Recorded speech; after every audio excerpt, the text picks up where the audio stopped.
This next episode of Georgia in Flight is about Jackie Cochran, the first woman to break the sound barrier.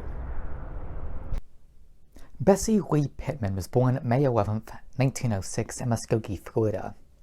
She claims she was raised by a foster family, though many researchers doubt this claim. When she was 8, her family moved to Columbus, Georgia, and Bessie began working at a cotton mill. She also worked as a midwife, and at age 10, she was hired at a beauty parlor. When she was 14, she married Robert Cochran, and they had a son 1 year later. They divorced in 1927. Bessie continued her career as a beautician and moved to New York in 1931. Around this time, she chose the name Jacqueline for herself out of a phone book. By 1932, Jacqueline, who was also known as Jackie, was considered one of the nation's best beauticians. While on a trip to Miami to serve as a customer's personal hairdresser, she met Floyd Odlum, a wealthy businessman. Odlum convinced her to take a risk and become a pilot. Odlum and Cochran later married. It took her 3 weeks to earn her pilot's license. 2 days after earning her license, she flew from New York to Montreal solo, despite the fact she did not know how to use a compass. Over the next year, Cochran continued to study flight, especially trick stunts.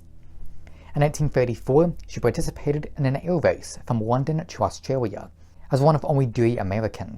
She flew in the Bendix Transcontinental Air Race in 1935 and came in 3rd in the same race in 1937. She also holds the distinction as the first woman to make a blind landing, meaning she landed without instruments. She also stayed in the beauty industry. In 1935, she started Jacqueline Cochran Cosmetics.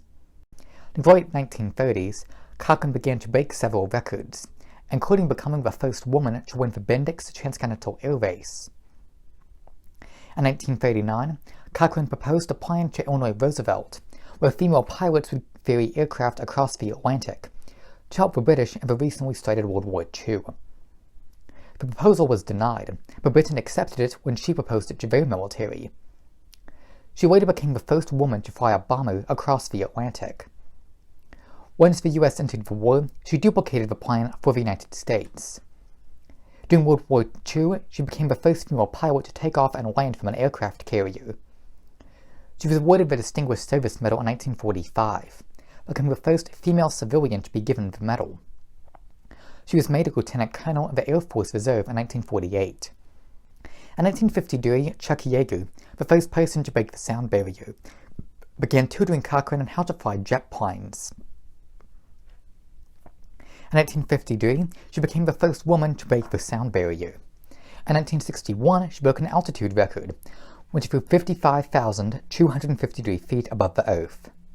In 1964, she set the women's speed record, flying at 1,429 miles per hour. Due to health problems, she was forced to retire from flying in the 1970s, but she remained a NASA consultant. Jacqueline Cochran passed away in 1980. Jackie Cochran held more speed, altitude, and distance records than any other pilot in aviation history. She was enshrined in the National Aviation Hall of Fame in 1971.